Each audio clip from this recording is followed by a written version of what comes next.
ਅਸੀਂ ਸ਼ਲਾਘਾ ਕਰਦੇ ਹਾਂ ਤੇ ਸਲੂਟ ਕਰਦੇ ਹਾਂ ਮੁੱਖ ਮੰਤਰੀ ਭਗਵੰਤ ਮਾਨ ਨੂੰ ਵੀ ਉਹਨਾਂ ਨੇ ਇਹ ਇਨੀਸ਼ੀਏਟਿਵ ਲਿਆ। ਲੋਕਾਂ ਦਾ ਦਰਦ ਦਾ ਉਹਨਾਂ ਨੂੰ ਅਹਿਸਾਸ ਹੋਇਆ ਕਿਉਂਕਿ ਲੀਡਰ ਤੇ ਟੂ ਕਰਦੇ ਆ, ਹੂਟਰ ਮਾਰਦੇ ਆ, ਲੰਘ ਜਾਂਦੇ, ਉਹਨਾਂ ਦਾ ਨਾ ਕੋਈ ਪੈਸਾ ਲੱਗਦਾ ਟੋਲਾਂ ਤੇ ਲੋਕਾਂ ਦਾ ਲਹੂ ਜਿਹੜਾ ਉੱਥੇ ਟੋਲਾਂ ਤੇ ਪੀਤਾ ਜਾਂਦਾ ਹੈ। 10,12,000 ਰੁਪਏ ਵੀ ਕਹਿੰਦੇ ਸਾਲ ਦਾ 35-36 ਕਰੋੜ ਕਮਾਈ ਜਾਂਦੇ ਆ ਤੇ ਸਰਕਾਰ ਨੂੰ ਕਦੀ ਇਹਨਾਂ ਨੇ ਧੇਲਾ ਨਹੀਂ ਦਿੱਤਾ। ਚਾਹੇ ਉਹ ਪੋਲੀਟੀਕਲ ਬੰਦੇ ਹੋਣ, ਚਾਹੇ ਉਹ ਸਰਕਾਰੀ ਅਫਸਰ ਹੋਣ, ਪੈਸੇ ਤੇ ਤਨਖਾਹਾਂ ਤੇ ਲੈਂਦੇ ਨੇ ਜਨਤਾ ਦੇ ਦਿੱਤੇ ਗਏ ਟੈਕਸ ਤੋਂ, ਤੇ ਜਨਤਾ ਦਾ ਹਾਲ ਕੀ ਕਰਦੇ ਨੇ। ਨਗਰ ਨਿਗਮ ਹੋ ਜਾਏ, ਚਾਹੇ ਇੰਪਰੂਵਮੈਂਟ ਟਰਸਟ ਹੋ ਜਾਏ, ਇਹਨਾਂ ਨੂੰ ਕੋਈ ਫਰਕ ਨਹੀਂ ਪੈਂਦਾ, ਇਹਨਾਂ ਨੂੰ ਮਤਲਬ ਹੈ ਆਪਣੇ ਪੈਸਿਆਂ ਦਾ। ਕਹਿੰਦੇ ਉਹਨਾਂ ਦੀ ਜੇ ਡਿਗਰੀ ਹੈਗੀ ਹੈ ਤੇ ਇਹਨਾਂ ਨੂੰ ਵਿਖਾਣ 'ਚ ਕੀ ਹਰਜ ਹੈ, ਕਿਉਂਕਿ ਕਹਿੰਦੇ ਕਿਸੇ ਵੀਡੀਓ 'ਚ ਇਹ ਸੁਣਿਆ ਜਾਂਦਾ ਸੀ ਵੀ ਮੈਂ ਪਿੰਡ ਦੇ ਸਕੂਲ ਤੱਕ ਹੀ ਗਿਆ, ਹਾਲਾਂਕਿ ਬਾਅਦ 'ਚ ਅਮਿਤ ਸ਼ਾਹ ਉਹਨਾਂ ਨੇ ਉਹਨਾਂ ਦੀ ਡਿਗਰੀ ਦਾ ਜ਼ਿਕਰ ਵੀ ਕੀਤਾ ਸੀ ਵੀ ਉਹਨਾਂ ਨੇ ਕਿੱਥੋਂ ਪੜ੍ਹਾਈ ਕੀਤੀ ਹੈ। ਤੁਸੀਂ ਈ ਚਿਪ ਬਣਾ ਲਓ, ਤੁਸੀਂ ਟੀ ਚਿਪ ਬਣਾ ਲਓ, ਉਹਦਾ ਲੋਕਾਂ ਨੂੰ ਤੇ ਲੋਕ ਤੇ 4-4 ਮਹੀਨੇ ਧੱਕੇ ਖਾਂਦੇ ਨੇ, ਫਿਰ ਏਜੰਟਾਂ ਦੇ ਜਾਲ 'ਚ ਫਸਦੇ ਨੇ। ਸਤਿ ਸ਼੍ਰੀ ਅਕਾਲ, ਨਮਸਕਾਰ, ਮੈਂ ਹਾਂ ਇੰਦਰਜੀਤ। ਸਾਡੇ ਅੱਜ ਦੇ ਪ੍ਰੋਗਰਾਮ ਖਰੀਆਂ ਦੇ ਵਿੱਚ ਤੁਹਾਡਾ ਸਵਾਗਤ ਹੈ। ਸਾਡੇ ਨਾਲ ਨੇ D4U ਨਿਊਜ਼ ਦੇ ਸੰਪਾਦਕ ਦੀਪਕ ਭੰਡਾਰੀ ਜੀ। ਭੰਡਾਰੀ ਸਾਹਿਬ ਨਮਸਕਾਰ ਜੀ। ਨਮਸਕਾਰ ਜੀ। ਭੰਡਾਰੀ ਸਾਹਿਬ, ਨਵਜੋਤ ਸਿੰਘ ਸਿੱਧੂ ਜੀ ਅੱਜ ਰਿਹਾ ਹੋ ਗਏ ਨੇ। ਹਾਂ ਪ੍ਰਿੰਸ, ਰਾਜਨੀਤੀ 'ਚ ਇੱਕ ਵੱਡਾ ਫੇਰਬਦਲ ਹੋਣ ਦੀ ਸੰਭਾਵਨਾ ਨਜ਼ਰ ਆ ਰਹੀ ਹੈ, ਪਰ ਦੇਖੋ ਨਵਜੋਤ ਸਿੰਘ ਸਿੱਧੂ ਹਮੇਸ਼ਾ ਹੀ ਕਹਿੰਦੇ ਰਹੇ ਮੈਂ ਪੰਜਾਬ ਨਾਲ ਪਿਆਰ ਕਰਦਾ, ਪੰਜਾਬੀਅਤ ਨਾਲ ਪਿਆਰ ਕਰਦਾ, ਕੋਈ ਸ਼ੱਕ ਨਹੀਂ ਉਹਨਾਂ ਨੇ ਬਹੁਤ ਸਾਰੀ ਕੁਰਬਾਨੀ ਵੀ ਦਿੱਤੀ ਹੈ। ਪਰ ਹੁਣ ਕਾਂਗਰਸ ਦੇ ਵਿੱਚ ਹੀ ਨਵਜੋਤ ਸਿੰਘ ਸਿੱਧੂ ਦਾ ਵਿਰੋਧ ਹੋਣਾ ਸ਼ੁਰੂ ਹੋ ਗਿਆ ਸੀਗਾ। ਤੁਹਾਨੂੰ ਯਾਦ ਹੋਣਾ ਬਹੁਤ ਸਾਰੇ ਐਸੇ ਲੀਡਰ ਹੈ ਜਿਨ੍ਹਾਂ ਨੇ ਕਿਹਾ ਸੀਗਾ ਜਿਹੜੇ ਪਾਰਟੀ ਦੇ ਵਿੱਚ ਬਾਹਰੋਂ ਆਏ ਹੈ ਉਹਨਾਂ ਨੇ ਕਾਂਗਰਸ ਦਾ ਬੇੜਾ ਗਰਕ ਕੀਤਾ ਜੀ। ਜਦੋਂ ਇੱਕ ਸਮੇਂ ਤੇ ਇਹ ਕਿਹਾ ਜਾ ਰਿਹਾ ਸੀਗਾ ਵੀ ਕਾਂਗਰਸ ਦਾ ਕੋਈ ਤੋੜ ਨਹੀਂ ਸੀ ਦਿਖ ਰਿਹਾ, ਪਰ ਜਦੋਂ ਨਵਜੋਤ ਸਿੰਘ ਸਿੱਧੂ ਨੇ ਬੋਲਣਾ ਸ਼ੁਰੂ ਕੀਤਾ, ਕਿਉਂਕਿ ਬੇਅਦਬੀ ਕਾਂਡ ਤੇ ਬੋਲੇ, ਫਿਰ ਕਿ ਰੇਤ ਮਾਫੀਆ ਬੋਲੇ, ਨਸ਼ੇ ਮਾਫੀਆ ਤੇ ਬੋਲੇ, ਤੇ ਕਿਸ ਤਰ੍ਹਾਂ ਇੱਕਦਮ ਸਰਕਾਰ ਜਿਹੜੀ ਹੈ ਉਹ ਦੁਚਿੱਤੇ 'ਚ ਫਸ ਗਈ ਸੀ ਤੇ ਕਾਂਗਰਸ ਆਲਾ ਕਮਾਨ ਨੂੰ ਵੀ ਫੈਸਲਾ ਲੈਣਾ ਪੈ ਗਿਆ, ਕੈਪਟਨ ਅਮਰਿੰਦਰ ਸਿੰਘ ਨੂੰ ਲਾਉਣਾ ਪੈ ਗਿਆ। ਤੇ ਨਵਜੋਤ ਸਿੰਘ ਸਿੱਧੂ ਦੀ ਇੱਛਾ ਫਿਰ ਵੀ ਪੂਰੀ ਨਹੀਂ ਹੋਈ ਕਿਉਂਕਿ ਉਹ ਆਪ ਮੁੱਖ ਮੰਤਰੀ ਬਣਨਾ ਚਾਹੁੰਦੇ ਸਨ ਜੀ। ਮੁੱਖ ਮੰਤਰੀ ਬਣਾਤਾ ਜਾਂਦਾ। ਚਰਨਜੀਤ ਸਿੰਘ ਚੰਨੀ ਦੇ ਕਿਸ ਤਰ੍ਹਾਂ ਭਾਂਜੇ ਦੇ ਘਰ ਰੇਡ ਹੁੰਦੀ ਹੈ, ਈਡੀ ਕਰੋੜਾਂ ਰੁਪਏ ਫੜਦੀ ਹੈ ਤੇ 2 ਥਾਵਾਂ ਤੋਂ ਉਹਨਾਂ ਨੂੰ ਖਿਲਾਰਿਆ ਜਾਂਦਾ, ਹਾਰ ਜਾਂਦੇ ਨੇ। ਹੁਣ ਨਵਜੋਤ ਸਿੰਘ ਸਿੱਧੂ ਅੱਜ ਰਿਹਾ ਹੋ ਗਏ ਨੇ। ਬਹੁਤ ਸਾਰੇ ਕਾਂਗਰਸੀ ਲੀਡਰ ਪਹੁੰਚੇ ਨੇ। ਹਾਲਾਂਕਿ ਕੱਲ ਅਮਰਿੰਦਰ ਸਿੰਘ ਰਾਜਾ ਵੜਿੰਗ ਨੂੰ ਜਦੋਂ ਪੁੱਛਿਆ ਗਿਆ ਸੀ ਤੁਸੀਂ ਜਾਓਗੇ, ਤੇ ਉਹਨਾਂ ਨੇ ਸਾਫ਼ ਇਨਕਾਰ ਕਰਤਾ ਸੀ ਵੀ ਮੈਂ ਨਹੀਂ ਚਾਹੂੰਗਾ। ਹੁਣ ਕੱਲ ਸ਼ਮਸ਼ੇਰ ਸਿੰਘ ਦੁੱਲੋ ਕੱਲ 2 ਦਿਨ ਪਹਿਲੇ ਇਹਨਾਂ ਨੂੰ ਮਿਲੇ ਨੇ। ਸ਼ਮਸ਼ੇਰ ਸਿੰਘ ਦੁੱਲੋ ਵੀ ਮਿਲੇ ਨੇ, ਬਾਜਵਾ ਸਾਹਿਬ ਵੀ ਮਿਲੇ ਸੀ ਤੇ ਮਹਿੰਦਰ ਸਿੰਘ KP ਵੀ ਉਹਨਾਂ ਨੂੰ ਮਿਲੇ ਸੀ ਨਵਜੋਤ ਸਿੰਘ ਸਿੱਧੂ ਨੂੰ।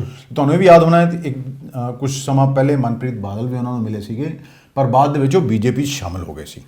ਪਰ ਹੁਣ ਇਹ ਵੇਖਣਾ ਹੈ ਕਿ ਨਵਜੋਤ ਸਿੰਘ ਸਿੱਧੂ ਦਾ ਰੁਖ ਕੀ ਹੋਏਗਾ, ਕਿਉਂਕਿ ਸਭ ਤੋਂ ਪਹਿਲਾਂ ਜਿਹੜਾ ਨਵਜੋਤ ਸਿੰਘ ਸਿੱਧੂ ਦਾ ਇਮਤਿਹਾਨ ਹੈ ਉਹ ਹੈਗਾ ਕਿ ਜਿਮਨੀ ਚੋਣਾਂ ਹੋ ਰਹੀਆਂ ਅਗਲੇ ਮਹੀਨੇ ਮਈ ਦੇ ਵਿੱਚ 10 ਨੂੰ ਹੋਣੀਆਂ ਜਲੰਧਰ ਦੇ ਵਿੱਚ। ਉੱਥੇ ਸਾਂਸਦ ਸੰਤੋਖ ਸਿੰਘ ਚੌਧਰੀ ਦਾ ਤੁਹਾਨੂੰ ਯਾਦ ਹੋਣਾ ਹੈ ਕਿ ਜਦੋਂ ਰਾਹੁਲ ਗਾਂਧੀ ਸੀਗੇ ਭਾਰਤ ਜੋੜੋ ਯਾਤਰਾ ਦੇ ਵਿੱਚ ਤੇ ਉਹਨਾਂ ਦਾ ਹਾਰਟ ਅਟੈਕ ਨਾਲ ਨਿਧਨ ਹੋ ਗਿਆ ਸੀ। ਹੁਣ ਉਹਨਾਂ ਦੀ ਪਤਨੀ ਨੂੰ ਕਾਂਗਰਸ ਨੇ ਟਿਕਟ ਦੇ ਦਿੱਤੀ ਹੈ ਜੀ। ਸਾਰੇ ਕਾਂਗਰਸੀ ਲੱਗੇ ਨੇ, ਹਰ ਕੋਈ ਚਾਹੁੰਦਾ ਕਿ ਮੇਰਾ ਉਹਦਾ ਜਿਹੜਾ ਵੱਡਾ ਹੋਵੇ ਆਲਾ ਕਮਾਨ ਦੇ ਨਜ਼ਰਾਂ ਦੇ ਵਿੱਚ। ਪਰ ਦੇਖੋ ਦੂਜੇ ਪਾਸੇ ਦੂਜੀਆਂ ਪਾਰਟੀਆਂ ਵੀ ਬਹੁਤ ਜ਼ੋਰ ਲਗਾ ਰਹੀਆਂ ਨੇ, ਜਿਵੇਂ ਆਮ ਆਦਮੀ ਪਾਰਟੀ ਪੂਰਾ ਜ਼ੋਰ ਲਗਾ ਰਹੀ ਹੈ ਇਸ ਵੇਲੇ। ਹਜੇ ਕਿ ਉਹਨਾਂ ਨੇ ਹਜੇ ਤੱਕ ਆਪਣਾ ਉਮੀਦਵਾਰ ਘੋਸ਼ਿਤ ਤਾਂ ਨਹੀਂ ਕੀਤਾ, ਪਰ ਐਸਾ ਕਿਹਾ ਜਾ ਰਿਹਾ ਹੈ ਉਹ ਫੋਨ ਕਾਲ ਦੇ ਜ਼ਰੀਏ ਇੱਕ ਉਹਨਾਂ ਦਾ ਪੂਰਾ ਜਿਹੜਾ ਇੱਕ ਵਿੰਗ ਹੈ ਉਹ ਲੋਕਾਂ ਦੀ ਰਾਏ ਲੈ ਰਿਹਾ ਹੈ।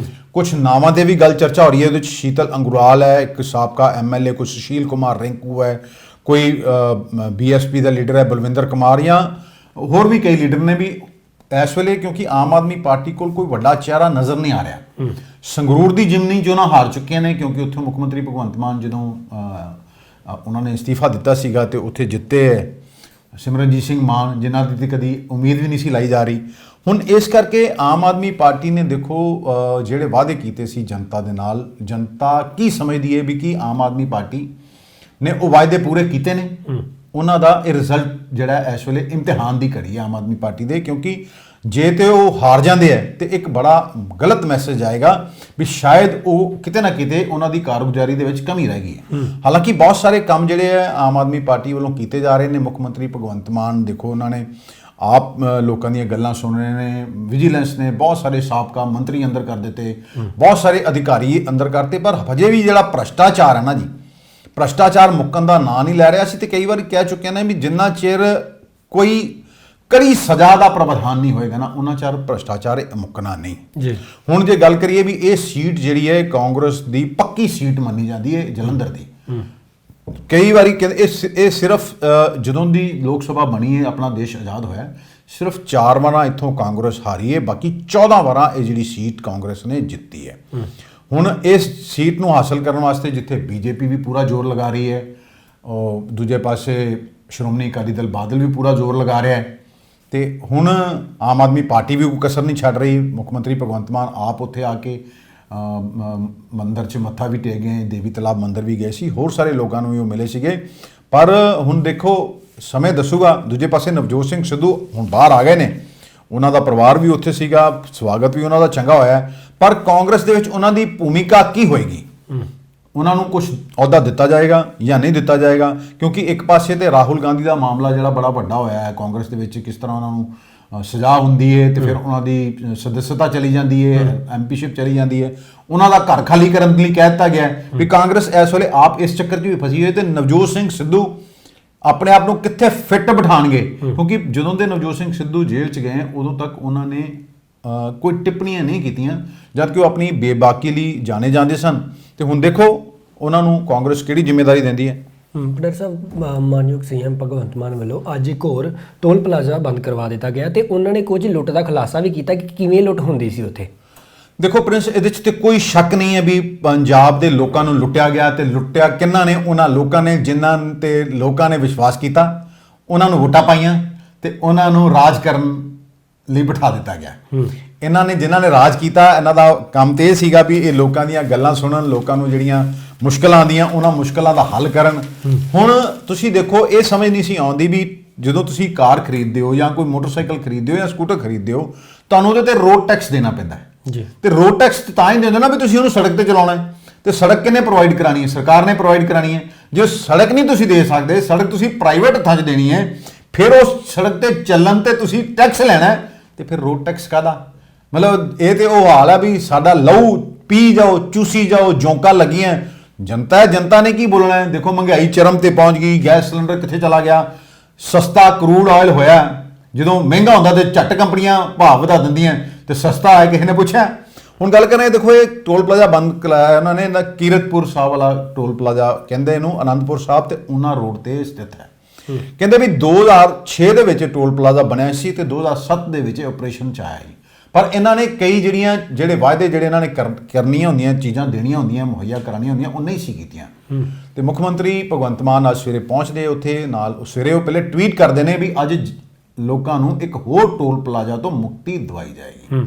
ਨਾਲ ਉਹਨਾਂ ਦੇ ਕੈਬਨਿਟ ਮੰਤਰੀ ਹਰਜੋਤ ਬੈਂਸ ਵੀ ਹੁੰਦੇ ਨੇ ਜੀ। ਤੇ ਉਹ ਕਹਿੰਦੇ ਵੀ ਸਾਡੇ ਕੋਲ ਕੰਪਨੀ ਨੇ ਅਪਲਾਈ ਕੀਤਾ ਸੀ ਕਿ 582 ਦਿਨਾਂ ਦੀ ਮੌਲਤ ਹੋਰ ਦਿੱਤੀ ਜਾਵੇ, ਤੇ ਇਹਨਾਂ ਨੇ, ਇਹ ਕੰਪਨੀ ਨੇ ਕਿਹਾ ਸੀ ਵੀ ਕਿਸਾਨ ਅੰਦੋਲਨ ਤੇ ਕਰੋਨਾ ਕਰਕੇ ਸਾਨੂੰ ਨੁਕਸਾਨ ਹੋਇਆ। ਤੇ ਕਹਿੰਦੇ ਵੀ ਇਹਨਾਂ ਨੂੰ ਨੁਕਸਾਨ ਕਾਹਦਾ ਹੋਇਆ? ਵੀ ਇੱਥੇ ਕਿਹੜਾ ਕੱਚਾ ਮਾਲ ਆਉਂਦਾ ਸੀ, ਕੋਈ ਨਾ ਕੋਈ ਇੱਥੇ ਇੰਡਸਟਰੀ ਲੱਗੀ ਹੈ। ਇੱਕ ਡੰਡਾ ਜਿਹਾ ਲਾਇਆ ਤੇ 3 ਇਹਨਾਂ ਨੇ ਸ਼ੀਸ਼ੇ ਦੇ ਕੈਬਨ ਬਣਾਏ, ਇਧਰੋਂ ਆਉਂਦੇ ਕੋਈ ਪੈਸੇ ਫੜ ਲਓ, ਇੱਧਰ ਵਾਲਿਆਂ ਨੇ ਕੋਈ ਪੈਸੇ ਫੜ ਲਓ, ਬਸ ਪੈਸੇ ਲਈ ਜਾਓ ਤੇ ਕਰਨਾ ਕਰਾਉਣਾ ਕੁੱਖ ਨਹੀਂ। ਕਹਿੰਦੇ ਅਸੀਂ ਇਹਨਾਂ ਨੂੰ ਨੋਟਿਸ ਦੇ ਦਿੱਤਾ ਸੀ 31 ਜਨਵਰੀ ਨੂੰ ਵੀ 60 ਦਿਨਾਂ ਦਾ ਨੋਟਿਸ ਹੈ ਤੁਹਾਨੂੰ, ਤੇ ਆਪਣਾ ਬੋਰੀਆ ਬਿਸਤਰਾ ਚੁੱਕ ਕੇ ਤੇ ਇੱਥੋਂ ਭੱਜ ਜਾਓ। ਤੇ ਰਾਤੀ ਕਹਿੰਦੇ ਮੈਂ ਆਪਣੇ ਅਫਸਰ ਵੀ ਭੇਜਦੇ ਸਨ, ਤੇ ਇਹ ਹੁਣ ਬੰਦ ਕਰਾਤਾ ਗਿਆ। ਕਹਿੰਦੇ ਵੀ ਰੋਜ਼ ਦੀ ਇੱਥੇ ਇੱਕ ਦਿਨ ਦੀ ਕਮਾਈ ਹੈ ਟੋਲ ਦੀ 10,12,000 ਰੁਪਏ, ਵੀ ਕਹਿੰਦੇ ਸਾਲ ਦਾ 35-36 ਕਰੋੜ ਕਮਾਈ ਜਾਂਦੇ ਆ, ਤੇ ਸਰਕਾਰ ਨੂੰ ਕਦੀ ਇਹਨਾਂ ਨੇ ਧੇਲਾ ਨਹੀਂ ਦਿੱਤਾ। ਵੀ ਇਹਨਾਂ ਦਾ ਪੈਸਾ ਲੱਗਾ ਕਿੰਨਾ? ਇਹ ਬੜਾ ਵੱਡਾ ਸਵਾਲ ਹੈ ਵੀ ਟੋਲ ਬਣਾਏ ਜਾਂਦੇ ਨੇ, ਟੋਲਾਂ ਤੇ ਪੈਸਾ ਲੱਗਦਾ ਕਿੰਨਾ? ਜੇ ਸਰਕਾਰਾਂ ਵਿਆਜ ਤੇ ਪੈਸਾ ਲੈ ਕੇ ਬੈਂਕ ਤੋਂ ਵੀ ਇਹ ਟੋਲ ਬਣਾਉਣ ਨਾ, ਸੜਕਾਂ ਬਣਾਉਣ ਤੇ ਸਸਤਾ ਪਵੇ, ਇਹ ਤੇ ਲਹੂ ਪੀ ਜਾਂਦੇ ਨੇ। ਵੀ ਕਿਹੜੇ ਕਹਿੰਦੇ ਵੀ ਜੇ ਸਰਕਾਰ ਜੇ ਹੋਰ ਕੋਈ ਹੁੰਦੀ, ਕਾਂਗਰਸ ਹੁੰਦੀ ਜਾਂ ਅਕਾਲੀ ਦਲ ਦੀ ਹੁੰਦੀ, ਉਹਨਾਂ ਕਹਿਣਾ 582 ਕੀ ਤੂੰ 800 ਦਿਨਾਂ ਦਾ ਲੈ ਅਪਰੂਵਲ ਲੈ, 400 ਦਿਨ ਤੇਰਾ ਤੇ 400 ਦਿਨ ਮੇਰਾ। ਹੁਣ ਜਿਵੇਂ ਤੁਸੀਂ ਵੇਖੋ ਇੱਕ ਦਿਨ ਦਾ ਜਿਹੜਾ ਰੋਜ਼ ਦਾ 10 ਲੱਖ ਵਸੂਲਿਆ ਜਾਂਦਾ, ਤੇ 400 ਦਿਨਾਂ ਦਾ ਕਿੰਨਾ ਹੁੰਦਾ? 4 ਕਰੋੜ ਰੁਪਇਆ ਕਹਿੰਦੇ ਕੰਪਨੀ ਲੈ ਜਾਣਾ ਸੀ, ਤੇ 4 ਕਰੋੜ ਰੁਪਇਆ ਲੈ ਜਾਣਾ ਸੀ ਦੂਜਿਆਂ ਨੇ। ਹੁਣ ਦੇਖੋ ਇਹਦੇ ਕਹਿੰਦੇ ਵੀ ਇਹ ਹੁਣ ਤੱਕ ਜਿਹੜੇ ਅਸੀਂ 7 ਟੋਲ ਪਲਾਜ਼ਾ ਬੰਦ ਕਰ ਚੁੱਕੇ ਹਾਂ, ਤੇ ਇਹ 8ਵਾਂ ਟੋਲ ਪਲਾਜ਼ਾ ਹੈ ਜਿਹਨੂੰ ਬੰਦ ਕੀਤਾ ਗਿਆ। ਕਹਿੰਦੇ ਹੁਣ ਅਸੀਂ ਸਾਰੇ ਟੋਲ ਪਲਾਜ਼ੇ ਜਿੰਨੇ ਵੀ ਪੰਜਾਬ 'ਚ, ਉਹਨਾਂ ਨੂੰ ਹਦਾਇਤ ਕਰ ਦਿੱਤੀ ਹੈ ਵੀ ਤੁਸੀਂ ਆਪਣੇ ਬਾਹਰ ਇਹ ਲਿਖ ਕੇ ਲਾਉਣਾ ਹੈ ਵੀ ਤੁਹਾਡੀ ਮਿਆਦ ਕਦੋਂ ਖਤਮ ਹੋ ਰਹੀ ਹੈ। ਬਿਲਕੁਲ ਚੰਗੀ ਗੱਲ ਹੈ ਵੀ ਲੋਕਾਂ ਨੂੰ ਪਤਾ ਹੋਣਾ ਚਾਹੀਦਾ ਵੀ ਇਹਦੇ ਤੇ ਕਿੰਨੇ ਪੈਸੇ ਲੱਗੇ ਤੇ ਕਿੰਨੀ ਰੋਜ਼ ਦੀ ਕਲੈਕਸ਼ਨ ਹੁੰਦੀ ਹੈ। ਵੈਸੇ ਤੇ ਮਹੀਨੇ ਦਾ ਤੇ ਸਾਲ ਦਾ ਉੱਥੇ ਬਾਹਰ ਲਿਖਿਆ ਹੋਣਾ ਚਾਹੀਦਾ ਹੈ ਵੀ ਕਿੰਨਾ ਲੋਕਾਂ ਦਾ ਲਹੂ ਤੁਸੀਂ ਪੀ ਲਿਆ ਤੇ ਕਿੰਨਾ ਲੋਕਾਂ ਦਾ ਲਹੂ ਅਜੇ ਪੀਣਾ ਹੈ। ਉਹਨਾਂ ਨੇ ਤੇ ਇਹ ਵੀ ਕਿਹਾ ਵੀ ਉਹਨਾਂ ਪੈਸਾ ਉਹਨੇ ਦਾ ਤੇਲ ਪੈ ਜਾਂਦਾ ਤੇ ਉਹਨਾਂ ਪੈਸਾ ਲੋਕਾਂ ਨੂੰ ਟੋਲ ਤੇ ਖਰਚ ਕਰਨਾ ਪੈ ਜਾਂਦਾ ਵੀ ਉਹ ਤੇ ਤੇਲ ਤੇ ਪਹਿਲੇ ਦੂਣੇ ਭਾਅ ਦੇ ਖਰੀਦਣ ਦੇ ਨੇ। ਮਤਲਬ ਉਹਨਾਂ ਦਾ ਦੇਖੋ ਪ੍ਰਯਾਸ ਤੇ ਬਹੁਤ ਚੰਗਾ ਹੈ। ਤੇ ਉਹ ਨਾਲ ਜਿਹੜੀ ਗੱਲ ਉਹਨਾਂ ਨੇ ਅੱਜ ਇਹ ਵੀ ਕਹੀ ਹੈ ਵੀ ਲੁੱਟਣ ਦੇ ਕਹਿੰਦੇ ਇਹਨਾਂ ਨੇ ਵੱਖ-ਵੱਖ ਤਰੀਕੇ ਜਿਹੜੇ ਅਪਣਾ ਰੱਖੇ ਸਨ। ਹੁਣ ਕਹਿੰਦੇ ਅਸੀਂ ਐਵੇਂ ਨਹੀਂ ਛੱਡਾਂਗੇ ਵੀ ਕਹਿੰਦੇ ਵੀ ਇਹ ਟੋਲ ਪਲਾਜ਼ਾ ਪਹਿਲੇ ਬੰਦ ਹੋ ਜਾਣਾ ਚਾਹੀਦਾ ਸੀ, ਦੇਖਾਂਗੇ ਉਦੋਂ ਕਿਹੜਾ ਮੰਤਰੀ ਸੀ ਜੀ। ਉਹਨਾਂ ਨੇ ਕਈ ਮੰਤਰੀਆਂ ਦੇ ਨਾਮ ਵੀ ਲਏ ਨੇ ਸਾਬਕਾ ਦੇ ਵੀ ਉਹ ਸੀਗੇ। ਤੇ ਫਿਰ ਕਹਿੰਦੇ ਵੀ ਕਿਹੜੇ ਅਫਸਰ ਸੀ ਜਿਨ੍ਹਾਂ ਨੇ ਇਹ ਟੋਲ ਪਲਾਜ਼ਾ ਬੰਦ ਨਾ ਹੋਣ ਨਹੀਂ ਦਿੱਤਾ ਤੇ ਜਨਤਾ ਦੇ ਨਾਲ ਲੁੱਟ ਖਸੁੱਟ ਹੋਣ ਦਿੱਤੀ, ਕਹਿੰਦੇ ਉਹਨਾਂ ਤੇ ਵੀ ਕਾਰਵਾਈ ਹੋਵੇਗੀ। ਪਰ ਵੈਸੇ ਬਹੁਤ ਚੰਗਾ ਪ੍ਰਯਾਸ ਹੈ ਸਰਕਾਰ ਦਾ, ਅਸੀਂ ਸ਼ਲਾਘਾ ਕਰਦੇ ਹਾਂ ਤੇ ਸਲੂਟ ਕਰਦੇ ਹਾਂ ਮੁੱਖ ਮੰਤਰੀ ਭਗਵੰਤ ਮਾਨ ਨੂੰ ਵੀ ਉਹਨਾਂ ਨੇ ਇਹ ਇਨੀਸ਼ੀਏਟਿਵ ਲਿਆ। ਲੋਕਾਂ ਦਾ ਦਰਦ ਦਾ ਉਹਨਾਂ ਨੂੰ ਅਹਿਸਾਸ ਹੋਇਆ ਕਿਉਂਕਿ ਲੀਡਰ ਤੇ ਟੂ ਕਰਦੇ ਆ, ਹੂਟਰ ਮਾਰਦੇ ਆ, ਲੰਘ ਜਾਂਦੇ ਆ, ਉਹਨਾਂ ਦਾ ਨਾ ਕੋਈ ਪੈਸਾ ਲੱਗਦਾ ਟੋਲਾਂ ਤੇ ਲੋਕਾਂ ਦਾ ਲਹੂ ਜਿਹੜਾ ਉੱਥੇ ਟੋਲਾਂ ਤੇ ਪੀਤਾ ਜਾਂਦਾ ਹੈ।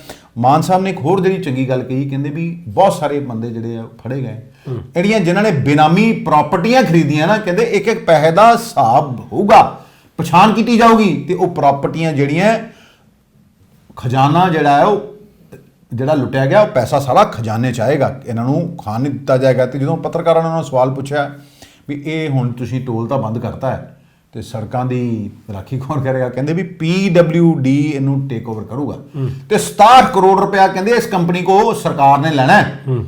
ਤੇ ਕਿਸੇ ਨੇ ਕਹਿੰਦੇ ਕੋਈ ਗੋਲਿਆ ਹੀ ਨਹੀਂ ਵੀ ਕਿਉਂ ਜਾਣਦੇ ਹੋ ਮਾਲ ਮਾਲਕਾਂ ਦਾ ਤੇ ਮਜ਼ਦੂਰੀ ਕੰਪਨੀ ਦੀ। ਕਹਿੰਦੇ ਅਸੀਂ ਸਾਨੂੰ ਜਿਹੜਾ ਮਰਜ਼ੀ ਸਟੈਪ ਲੈਣਾ ਪਵੇ, ਲੀਗਲ ਸਟੈਪ ਕਿਉਂ ਨਾ ਲੈਣੇ ਪੈਣ, ਅਸੀਂ ਇਹ ਪੈਸੇ ਵੀ ਵਸੂਲਾਂਗੇ, 67 ਕਰੋੜ ਰੁਪਇਆ ਇਹਨਾਂ ਕੋ ਕੰਪਨੀ ਕੋ ਵਸੂਲਾਂਗੇ ਤੇ ਸੜਕਾਂ ਹੁਣ ਟੁੱਟਣਗੀਆਂ ਨਹੀਂ, ਇਹਦਾ ਵੀ ਖਿਆਲ ਰੱਖਿਆ ਜਾਏਗਾ। ਕਹਿੰਦੇ ਵੀ ਇੰਨੇ ਪੈਸਿਆਂ ਨਾਲ ਤੇ ਅਸਲੀ ਲੁੱਕ ਅਸਲੀ ਬਦਰੀ ਪਾਏ ਤੇ ਸੜਕ ਕਿੱਦਾਂ ਟੁੱਟ ਜਾਵੇ। ਇਸ ਕਰਕੇ ਅਧਿਕਾਰੀਆਂ ਨੂੰ ਜਵਾਬ ਦੇ ਬਣਾਇਆ ਜਾਏਗਾ। ਉਹਨਾਂ ਨੇ ਇੱਕ ਜਿਹੜੀ ਹੋਰ ਗੱਲ ਕੀਤੀ ਪੱਤਰਕਾਰ ਜਦੋਂ ਉਹਨਾਂ ਨੂੰ ਪੁੱਛ ਰਹੇ ਸੀ, ਕਹਿੰਦੇ ਸੈਂਟਰ ਗਵਰਨਮੈਂਟ ਨੇ RDF ਰੂਰਲ ਡਿਵੈਲਪਮੈਂਟ ਫੰਡ ਜਿਹੜਾ ਸਾਡਾ ਜਾਰੀ ਨਹੀਂ ਕਰ ਰਹੀ, ਕਰੀਬ 250 ਕਰੋੜ ਰੁਪਏ ਦਾ ਰੂਰਲ ਡਿਵੈਲਪਮੈਂਟ ਫੰਡ ਹੈ ਜਿਹੜਾ ਸਰਕਾਰ ਨੇ ਰੋਕਿਆ ਕਿਉਂਕਿ ਸੈਂਟਰ ਗਵਰਨਮੈਂਟ ਦਾ ਇਹ ਕਹਿਣਾ ਸੀਗਾ ਪ੍ਰਿੰਸ ਕਿ ਇਹ ਪੈਸਾ ਜਿਹਦੇ ਲਈ ਅਸੀਂ ਭੇਜਦੇ ਹਾਂ ਇਹ ਪੈਸਾ ਉੱਥੇ ਖਰਚ ਨਹੀਂ ਹੁੰਦਾ। ਇਹਦਾ ਵੀ ਮਾਨ ਸਾਹਿਬ ਨੇ ਕਿਹਾ ਵੀ ਅਸੀਂ ਉਹ ਐਕਟ 'ਚ ਹੀ ਬਦਲਾਵ ਕਰਤਾ ਹੈ। ਕਾਂਗਰਸ ਸਰਕਾਰ ਸੀ ਜਦੋਂ ਕੈਪਟਨ ਅਮਰਿੰਦਰ ਸਿੰਘ ਦੀ ਸਰਕਾਰ ਸੀਗੀ ਉਦੋਂ ਬਹੁਤ ਸਾਰੀਆਂ ਚਿੱਠੀਆਂ ਲਿਖੀਆਂ ਗਈਆਂ ਸੈਂਟਰ ਵੱਲੋਂ, ਪਰ ਇਹਨਾਂ ਨੇ ਇਹ ਪੈਸਾ ਕਿਤੇ ਹੋਰ ਖਰਚ ਕਰਤਾ ਸੀ ਜੀ। ਇਸ ਕਰਕੇ ਹੁਣ ਉਹਨਾਂ ਨੇ ਇਹ ਪੈਸੇ ਤੇ ਰੋਕ ਲਾ ਦਿੱਤੀ ਹੈ ਤੇ ਕਹਿੰਦੇ ਹੁਣ ਅਸੀਂ ਤੇ ਵਾਰ-ਵਾਰ ਚਿੱਠੀਆਂ ਲਿਖ ਚੁੱਕੇ ਹਾਂ ਵੀ ਇਹ ਪੈਸਾ ਜਾਰੀ ਕੀਤਾ ਜਾਏ ਕਿਉਂਕਿ ਸਾਡੀਆਂ ਕਰੀਬ 67,000 ਕਿਲੋਮੀਟਰ ਸੜਕਾਂ ਐਸੀਆਂ ਜਿਹੜੀਆਂ ਮੰਡੀਆਂ ਨਾਲ ਜੁੜਦੀਆਂ, ਮੰਡੀਆਂ ਦੀਆਂ ਸੜਕਾਂ ਦਾ ਰੱਖ ਰਖਾਵ ਕਰਨਾ, ਇਹ ਪੈਸਾ ਉੱਥੇ ਖਰਚ ਕਰਾਂਗੇ ਅਸੀਂ। ਇਸ ਕਰਕੇ ਕਹਿੰਦੇ ਵੀ ਫਿਰ ਨਾਲ ਉਹਨਾਂ ਨੇ ਜਿਹੜੀ ਹੋਰ ਵੱਡੀ ਗੱਲ ਕਹੀ ਹੈ, ਕਹਿੰਦੇ ਵੀ ਜੇ ਇਹ ਪੈਸਾ ਸਾਨੂੰ ਵਾਪਸ ਨਾ ਮਿਲਿਆ ਤੇ ਕਹਿੰਦੇ ਅਸੀਂ ਲੀਗਲ ਰਾਏ ਵੀ ਲਵਾਂਗੇ। ਹੁਣ ਉਹਨਾਂ ਨੇ ਪੱਤਰਕਾਰਾਂ ਨੂੰ ਪੁੱਛ ਰਹੇ ਸੀ ਕਿ ਵੀ ਕਿਸਾਨਾਂ ਦਾ ਬਹੁਤ ਨੁਕਸਾਨ ਹੋਇਆ ਹੈ ਮੀਂਹ ਕਰਕੇ, ਤੇ ਉਹਨੂੰ ਕਹਿੰਦੇ ਵੀ ਹਾਂ ਨੁਕਸਾਨ ਹੋਇਆ ਤੇ ਮੈਂ ਆਦੇਸ਼ ਜਾਰੀ ਕਰਤੇ ਨੇ ਤੇ 15 ਅਪ੍ਰੈਲ ਤੋਂ ਪਹਿਲੋਂ ਹਰ ਬੰਦਾ ਜਿਹਦਾ ਨੁਕਸਾਨ ਹੋਇਆ ਫਸਲ ਦਾ, ਹਰ ਕਿਸਾਨ 15,000 ਪ੍ਰਤੀ ਏਕੜ ਉਹਦੇ ਖਾਤੇ 'ਚ ਆ ਜਾਏਗਾ। ਤੇ ਪਹਿਲੇ ਵੀ ਉਹਨਾਂ ਨੇ ਕਿਹਾ ਵੀ ਕਟਾਕਸ਼ ਕੀਤਾ ਵੀ 12 ਰੁਪਏ ਦਾ ਚੈੱਕ 24 ਰੁਪਈਆਂ ਦਾ ਚੈੱਕ ਵੀ ਫਾਰਮਰਾਂ ਦੇ ਖਾਤੇ 'ਚ ਆਉਂਦਾ ਰਿਹਾ ਵੀ ਇਹ ਕਿਸਾਨਾਂ ਨਾਲ ਹੁਣ ਮਜ਼ਾਕ ਨਹੀਂ ਹੋਊਗਾ। ਤੇ ਇਹ ਮੈਂ ਆਪਣੇ ਸੈਗਮੈਂਟ ਦੇ ਵਿੱਚ ਗੱਲ ਖਤਮ ਕਰਨਾ ਚਾਹਾਂਗਾ। ਉਹਨਾਂ ਨੇ ਹੋਰ ਗੱਲਾਂ ਵੀ ਕੁਝ ਕੀਤੀਆਂ ਨੇ। ਉਹ ਕਹਿੰਦੇ ਵੀ ਸਾਡੀ ਸਰਕਾਰ ਦੇ ਵਿੱਚ ਨਾ ਤੇ ਕੋਈ ਰੇਤ ਮਾਫੀਆ ਨਾ ਕੋਈ ਟਰਾਂਸਪੋਰਟ ਮਾਫੀਆ ਵਾਲੇ ਚਲੇ ਗਏ ਨੇ ਤੇ ਰੇਤਾ ਦੀ ਵੀ ਉਹਨਾਂ ਨੇ ਸਸਤੀ ਗੱਲ ਕੀਤੀ ਹੈ। ਤੇ ਮੈਂ ਤੇ ਮੇਰਾ ਖਿਆਲ ਤੁਹਾਨੂੰ ਵੀ ਪਤਾ ਹੁਣ ਤੁਸੀਂ ਆਪ ਰੇਤ ਲੈ ਰਹੇ ਹੋ ਕਿ ਤੁਹਾਨੂੰ ਸਸਤੀ ਰੇਤ ਮਿਲ ਰਹੀ, ਮੈਂ ਤੁਹਾਨੂੰ ਸਵਾਲ ਪੁੱਛ ਲਵਾਂ। ਨਹੀਂ ਸਾਨੂੰ ਤੇ 4,000 ਰੁਪਏ 4,4500 ਨੂੰ ਟਰਾਲੀ ਮਿਲ ਰਹੀ ਹੈ ਸੈਂਕੜਾ ਜੀ। ਮਾਨ ਸਾਹਿਬ ਧਿਆਨ ਦਿਓ ਵੀ ਕਿਸ ਤਰ੍ਹਾਂ ਰੇਤ ਜਾਣ ਦੀ ਵੀ ਤੁਹਾਡੀ ਗੱਲ ਦਾ ਅਸਰ ਨਹੀਂ ਹੋ ਰਿਹਾ। ਤੇ ਇਹ ਮੇਰੇ ਨਾਲ ਬੈਠੇ ਨੇ ਮੇਰੇ ਸਾਥੀ ਨੇ, ਇਹਨਾਂ ਨੂੰ ਮਹਿੰਗੀ ਆਪਣੇ ਥੋੜੀ ਜਿਹੀ ਕੰਸਟਰਕਸ਼ਨ ਕਰ ਰਹੇ ਨੇ ਤੇ 4,000 ਨੂੰ ਟਰਾਲੀ ਮਿਲ ਰਹੀ ਹੈ ਤੇ ਜੇ ਜਾ ਕੇ ਕਹਿੰਦੇ ਵੀ ਅਸੀਂ ਪੱਤਰਕਾਰ ਹਾਂ ਤੇ ਫਿਰ ਰੇਤ ਮਿਲਣੀ ਬੰਦ ਹੋ ਜਾਂਦੀ ਹੈ। ਉਹਨਾਂ ਨੇ ਜਿਹੜੀ ਇੱਕ ਹੋਰ ਗੱਲ ਕੀਤੀ ਹੈ ਵੀ ਕਹਿੰਦੇ ਵੀ ਅਸੀਂ ਫਿਲਮ ਸਿਟੀ ਵੀ ਬਣਾਵਾਂਗੇ ਪੰਜਾਬ ਦੇ ਵਿੱਚ ਤੇ ਇੱਥੇ ਰਣਜੀਤ ਸਾਗਰ ਡੈਮ ਹੈ ਉਹਦੇ 16 ਏਕੜ ਉੱਥੇ ਜਗ੍ਹਾ ਹੈ, ਆਈਲੈਂਡ ਦੇ ਤੌਰ ਤੇ ਉਹਨੂੰ ਡਿਵੈਲਪ ਕੀਤਾ ਜਾਏਗਾ। ਮਤਲਬ ਗੱਲਾਂ ਤੇ ਉਹਨਾਂ ਦੀਆਂ ਚੰਗੀਆਂ ਤੇ ਰੈਸਟ ਹਾਊਸਾਂ ਦੀ ਵੀ ਗੱਲ ਕੀਤੀ ਉਹਨਾਂ ਨੇ ਵੀ ਕਹਿੰਦੇ ਪਹਿਲੇ ਕੁਝ ਤੇ ਇਹਨਾਂ ਨੇ ਰੈਸਟ ਹਾਊਸ ਵੇਚਤੇ ਆਪਣੇ ਝੇਤਿਆਂ ਨੂੰ, ਕੁਝ ਖੰਡਰ ਬਣਾਤੇ, ਪਰ ਅਸੀਂ ਕਈਆਂ ਦੀ ਪਛਾਣ ਕੀਤੀ ਹੈ। ਸਾਰਾ ਕੁਝ ਕਹਿੰਦੇ ਮੇਰੇ ਉਂਗਲੀਆਂ ਤੇ ਹੈ, ਮੈਂ ਭੁੱਲਾਂਗਾ ਨਹੀਂ ਕੁਝ ਵੀ। ਪੰਜਾਬ ਨੂੰ ਪੰਜਾਬ ਬਣਾਵਾਂਗੇ, ਪੰਜਾਬ ਨੂੰ ਕਰਜ਼ਾ ਮੁਕਤ ਕਰਾਂਗੇ ਤੇ ਲੋਕ ਸਾਨੂੰ ਆਪ ਵੋਟ ਪਾਣਗੇ। ਤੇ ਵਾਕਈ ਬਿਲਕੁਲ ਠੀਕ ਗੱਲ ਹੈ ਵੀ ਜਿਹੜੀ ਸਰਕਾਰ ਜਿਹੜੇ ਦਾਅਵੇ ਕਰਦੀ ਹੈ ਜੇ ਉਹ ਪੂਰੇ ਹੋ ਜਾਣ ਤੇ ਤੁਹਾਨੂੰ ਫਿਰ ਵੋਟ ਮੰਗਣ ਦੀ ਲੋੜ ਨਹੀਂ ਪਊਗੀ, ਲੋਕਾਂ ਨੇ ਆਪੇ ਹੀ ਵੋਟ ਪਾ ਦੇਣੇ ਆ ਕਿਉਂਕਿ ਤੁਸੀਂ ਇੱਕ ਵਾਰੀ ਬਦਲਾਵ ਦੀ ਗੱਲ ਕਰਕੇ ਵੋਟ ਮੰਗੇ ਹੈ ਤੇ 92 ਸੀਟਾਂ ਤੁਹਾਨੂੰ ਜਿਤਾ ਦਿੱਤੀਆਂ। ਪਰ ਸਾਡੀ ਬੇਨਤੀ ਇਹ ਹੈ ਕਿ ਜਿਹੜੇ ਭ੍ਰਸ਼ਟ ਅਧਿਕਾਰੀ ਨੇ, ਜਿਹੜੇ ਪ੍ਰਾਈਮ ਸੀਟਾਂ ਤੇ ਲੱਗੇ ਨੇ ਭ੍ਰਸ਼ਟ ਅਧਿਕਾਰੀ, ਉਹਨਾਂ ਦੇ ਵੀ ਕਾਰਵਾਈ ਕਰੋ, ਉਹਨਾਂ ਦੀ ਜਾਇਦਾਦਾਂ ਦੀ ਵੀ ਜਾਂਚ ਕਰਾਓ ਕਿਉਂਕਿ ਸਰਕਾਰ ਕੋਲ ਤੇ ਪੂਰਾ ਸਿਸਟਮ ਹੈ। ਇਸ ਕਰਕੇ ਤਾਂ ਕਿ ਜਿਹੜਾ ਸਰਕਾਰ ਦਾ ਜਿਹੜਾ ਏਜੰਡਾ ਹੈ ਭ੍ਰਸ਼ਟਾਚਾਰ ਮੁਕਤ ਪ੍ਰਸ਼ਾਸਨ, ਇਹ ਉਹਨੂੰ ਢਾਲ ਆ ਰਹੇ ਨੇ, ਉਹਨਾਂ ਤੇ ਵੀ ਕਾਰਵਾਈ ਕੀਤੀ ਜਾਣੀ ਚਾਹੀਦੀ ਹੈ। ਪੰਡਾਰੀ ਸਾਹਿਬ, ਅਰਵਿੰਦ ਕੇਜਰੀਵਾਲ ਜੀ। ਜਿਨ੍ਹਾਂ ਨੂੰ ਕਿ ਪਿਛਲੇ ਦਿਨੀ ਇੱਕ ਦਿਨ ਪਹਿਲਾਂ ਹੀ 25,000 ਰੁਪਏ ਜੁਰਮਾਨਾ ਹੋਇਆ ਸੂਰਤ ਕੋਰਟ ਵੱਲੋਂ ਪ੍ਰਧਾਨ ਮੰਤਰੀ ਜੀ ਦੀ ਡਿਗਰੀ ਬਾਰੇ ਪੁੱਛਣ ਬਾਰੇ, ਤੇ ਅੱਜ ਉਹ ਫਿਰ ਇੱਕ ਵਾਰੀ ਮੀਡੀਆ ਦੇ ਸਾਹਮਣੇ ਆ ਗਏ, ਉਹਨਾਂ ਨੇ ਫਿਰ ਮਾਣਯੋਗ ਪ੍ਰਧਾਨ ਮੰਤਰੀ ਦੇ ਉੱਤੇ ਕਟਾਕਸ਼ ਕੀਤੇ ਨੇ। ਹਾਂ, ਅੱਜ ਬੜੇ ਤੱਤੇ ਦਿਖ ਰਹੇ ਸੀ ਉਹ। ਉਹਨਾਂ ਨੇ ਅੱਜ ਵੈਸੇ ਤੇ ਆਪ ਹੀ ਲਾਈਵ ਹੋ ਜਾਂਦੇ ਹੁੰਦੇ, ਪਰ ਅੱਜ ਉਹਨਾਂ ਨੇ ਕੁਝ ਪੱਤਰਕਾਰ ਦੋਸਤਾਂ ਨੂੰ ਬੁਲਾਇਆ ਸੀ ਤੇ ਉਹਨਾਂ ਨੇ ਸਵਾਲ ਜਵਾਬ ਵੀ ਹੋਏ ਹੈ। ਉਹ ਕਹਿੰਦੇ ਵੀ ਕਿਸੇ ਦਾ ਘੱਟ ਪੜ੍ਹਿਆ ਲਿਖਿਆ ਹੋਣਾ ਜਾਂ ਅਨਪੜ੍ਹ ਹੋਣਾ ਕੋਈ ਪਾਪ ਜਾਂ ਗੁਨਾਹ ਨਹੀਂ ਹੈ, ਕਿਉਂਕਿ ਸਾਡੇ ਦੇਸ਼ ਦੇ ਵਿੱਚ ਗਰੀਬੀ ਇੰਨੀ ਜ਼ਿਆਦਾ ਹੈ, ਲੋਕ ਕਈ ਪੜ੍ਹ ਨਹੀਂ ਪਾਉਂਦੇ। ਉਹਨਾਂ ਨੂੰ ਮੈਂ ਦੱਸ ਦਿਆਂ ਵੀ ਦਰਸ਼ਕਾਂ ਨੂੰ ਵੀ, ਉਹਨਾਂ ਨੇ ਪ੍ਰਧਾਨ ਮੰਤਰੀ ਦੀ ਡਿਗਰੀ ਬਾਰੇ ਕੋਈ ਜਾਣਕਾਰੀਆਂ ਮੰਗੀਆਂ ਸੀ ਤੇ ਉਹਨਾਂ ਨੂੰ ਕੱਲ੍ਹ ਹੀ ਜਿਹੜਾ 25,000 ਰੁਪਏ ਦਾ ਜੁਰਮਾਨਾ ਜਿਹੜਾ ਉਹ ਲਾਇਆ ਗਿਆ ਤੇ ਕੋਰਟ ਨੇ ਕਿਹਾ ਵੀ ਇਹ ਜ਼ਰੂਰੀ ਨਹੀਂ ਹੈ ਵੀ ਦੇਸ਼ ਦੇ ਪ੍ਰਧਾਨ ਮੰਤਰੀ ਦੀ ਜਿਹੜੀ ਹੈ ਉਹ ਸਿੱਖਿਆ ਕੀ ਹੈ ਇਹ ਸਾਰਵਜਨਿਕ ਕੀਤੀ ਜਾਵੇ। ਤੇ ਉਹਨਾਂ ਦਾ ਇਹ ਵੀ ਕਹਿਣਾ ਵੀ 75 ਸਾਲਾਂ ਦੇ ਵਿੱਚ ਦੇਸ਼ ਜਿੰਨੀ ਤਰੱਕੀ ਕਰ ਸਕਦਾ ਸੀ ਨਾ 75 ਸਾਲ ਦੀ ਆਜ਼ਾਦੀ 'ਚ, ਉਨੀ ਨਹੀਂ ਕੀਤੀ। ਤੇ ਸਾਡਾ ਦੇਸ਼ ਦਾ ਨੌਜਵਾਨ ਚਾਹੁੰਦਾ ਵੀ ਅਸੀਂ ਵੀ ਤਰੱਕੀ ਕਰੀਏ, ਸਾਡਾ ਮੁਲਕ ਵੀ ਤਰੱਕੀ ਕਰੇ, ਤੇ ਇਹਦੇ ਲਈ ਕਹਿੰਦੇ ਦੇਸ਼ ਦਾ ਪ੍ਰਧਾਨ ਮੰਤਰੀ ਦਾ ਪੜ੍ਹਿਆ ਲਿਖਿਆ ਹੋਣਾ ਬਹੁਤ ਜ਼ਰੂਰੀ ਹੈ, ਕਿਉਂਕਿ ਨਹੀਂ ਤੇ ਕੁਝ ਲੋਕ ਉਹਨਾਂ ਨੂੰ ਕੋਲੋਂ ਗਲਤ ਕਾਗਜ਼ਾਂ ਤੇ ਜਿਹੜੇ ਸਾਈਨ ਕਰਾ ਲੈਂਦੇ ਨੇ। ਉਹਨਾਂ ਕੁਝ ਉਦਾਹਰਨਾਂ ਵੀ ਦਿੱਤੀਆਂ। ਕਹਿੰਦੇ ਪਿਛਲੇ ਦਿਨੇ ਮੈਂ ਸੁਣ ਰਿਹਾ ਸੀ ਪ੍ਰਧਾਨ ਮੰਤਰੀ ਸਾਹਿਬ ਇਹ ਕਹਿੰਦੇ ਵੀ ਨਾਲੀ ਚੋਂ ਜਿਹੜੀ ਗੈਸ ਨਿਕਲਦੀ ਹੈ ਉਹਦੇ ਨਾਲ ਐਸੀ એનર્ਜੀ ਬਣਾਈ ਜਾ ਸਕਦੀ ਹੈ, ਫਿਰ ਉਹ એનર્ਜੀ ਨਾਲ ਚਾਹ ਬਣ ਜਾਊਗੀ। ਕਹਿੰਦੇ ਮੇਰੀ ਸਮਝ ਤੋਂ ਪਰੀ ਹੈ। ਫਿਰ ਕਹਿੰਦੇ ਵੀ ਇੱਕ ਦਿਨ ਉਹ ਇਹ ਵੀ ਕਹਿ ਰਹੇ ਸੀ ਵੀ ਕਿਸੇ ਦਿਨ ਬਾਰਿਸ਼ ਹੁੰਦੀ ਹੈ ਤੇ ਬੱਦਲ ਹੁੰਦੇ, ਬੱਦਲਾਂ ਦੇ ਉੱਪਰ ਜਿੱਥੇ ਕਿਤੇ ਜਹਾਜ਼ ਉੱਡਦਾ ਹੁੰਦਾ ਹੈ ਉਹ ਜਹਾਜ਼ ਰਡਾਰ 'ਚ ਨਹੀਂ ਆਉਂਦਾ ਜੀ, ਉਹ ਰਡਾਰ ਦੀ ਪਕੜ 'ਚ ਨਹੀਂ ਆਉਂਦਾ, ਉਹ ਫਿਰ ਉਹਦੇ 'ਚ ਵੀ ਉਹਨਾਂ ਨੇ ਕਟਾਕਸ਼ ਕੀਤਾ। ਫਿਰ ਉਹ ਕਹਿੰਦੇ ਵੀ ਕਿਤੇ ਗਏ ਸੀ, ਇੱਥੇ ਉਹ ਕਹਿ ਰਹੇ ਵੀ A+B² ਬ੍ਰੈਕਟ ਸਕੁਅਰ ਇਹ ਕੁਝ ਕਹਿਣਾ ਚਾਹ ਰਹੇ ਸੀਗੇ ਤੇ ਉੱਥੇ ਵੀ ਕਹਿੰਦੇ ਕੁਝ ਸਮਝ ਨਹੀਂ ਪਾਇਆ ਵੀ ਕੀ ਕਹਿਣਾ ਚਾਹੁੰਦੇ ਆ। ਮਤਲਬ ਇੱਕ ਗੱਲ ਹੋਰ ਉਹਨਾਂ ਨੇ ਕੀਤੀ ਵੀ ਬੱਚਿਆਂ ਨੂੰ ਇੱਕ ਦਿਨ ਕਲਾਈਮੇਟ ਚੇਂਜ ਦੇ ਬਾਰੇ ਪੜ੍ਹਾ ਰਹੇ ਸੀ ਤੇ ਉਹਨਾਂ ਨੇ ਕਿਹਾ ਵੀ ਇਹ ਕੁਝ ਵੀ ਨਹੀਂ ਹੁੰਦਾ, ਜਦ ਕਿ ਪੂਰੀ ਦੁਨੀਆ ਇਸ ਵੇਲੇ ਗਲੋਬਲ ਵਾਰਮਿੰਗ ਤੋਂ ਤਰਸਤ ਆ, ਗਲੇਸ਼ੀਅਰ ਪਿਘਲ ਰਹੇ ਆ। ਇਹ तमाम ਚੀਜ਼ਾਂ ਅਰਵਿੰਦ ਕੇਜਰੀਵਾਲ ਉਹਨਾਂ ਨੇ ਪ੍ਰੈਸ ਕਾਨਫਰੰਸ ਇਹ ਆਖੀਆਂ ਤੇ ਹਜੇ ਤੱਕ ਬੀਜੇਪੀ ਦਾ ਬਿਆਨ ਨਹੀਂ ਆਇਆ ਇਹਦੇ ਉੱਤੇ, ਕਿਉਂਕਿ ਬੀਜੇਪੀ ਵਾਲੇ ਵੀ ਪਿੱਛੇ ਰਹਿਣ ਵਾਲੇ ਨਹੀਂ ਹੈਗੇ। ਅਰਵਿੰਦ ਕੇਜਰੀਵਾਲ ਨੂੰ ਬਿਆਨ ਜ਼ਰੂਰ ਦੇਣਗੇ। ਉਹਨਾਂ ਨੇ ਇੱਕ ਹੋਰ ਗੱਲ ਕੀਤੀ ਹੈ ਵੀ ਕਹਿੰਦੇ ਵੀ ਨੋਟਬੰਦੀ ਦਾ ਨੇ ਜਿਹੜਾ ਦੇਸ਼ ਦਾ ਬਹੁਤ ਨੁਕਸਾਨ ਕੀਤਾ ਹੈ। ਕਹਿੰਦੇ ਵੀ ਹੋ ਸਕਦਾ ਵੀ ਇਹਨਾਂ ਕੋਲੋਂ ਕੁਝ ਜਿਹੜੇ ਦਸਤਾਵੇਜ਼ਾਂ ਤੇ ਸਾਈਨ ਕਰਾ ਲਏ ਹੋਣ ਜਿਹਦਾ ਇਹਨਾਂ ਨੂੰ ਪਤਾ ਨਾ ਹੋਵੇ। ਤੇ ਫਿਰ ਇਹਨਾਂ ਨੇ ਕਿਹਾ ਵੀ GST ਨੂੰ ਦੀ ਵੀ ਗੱਲ ਕੀਤੀ ਇਹਨਾਂ ਨੇ ਵੀ GST ਜਿਹੜੀ ਹੈ ਉਹ ਅਰਥ ਵਿਵਸਥਾ ਦਾ ਬੇੜਾ ਗਰਕ ਕਰਤਾ ਇਹਨਾਂ ਨੇ, ਵੀ ਜਿਸ ਢੰਗ ਨਾਲ ਲੱਗਣਾ ਚਾਹੀਦਾ ਸੀ ਉਸ ਢੰਗ ਨਾਲ ਨਹੀਂ ਲੱਗਿਆ।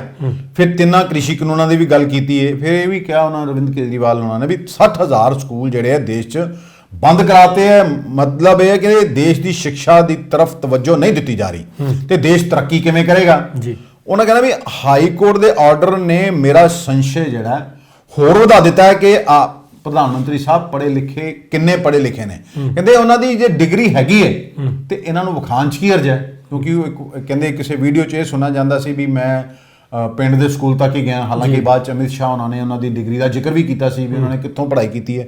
ਉਹ ਕਹਿੰਦੇ ਵੀ 2 ਚੀਜ਼ਾਂ ਹੋ ਸਕਦੀਆਂ ਵੀ ਜਾਂ ਤੇ ਉਹਨਾਂ ਨੂੰ ਅਹੰਕਾਰ ਹੈ ਬਹੁਤ ਜ਼ਿਆਦਾ ਵੀ ਮੈਂ ਨਹੀਂ ਡਿਗਰੀ ਵਿਖਾਣਾ, ਵੀ ਇਹ ਕੌਣ ਹੁੰਦੇ ਪੁੱਛਣ ਵਾਲੇ।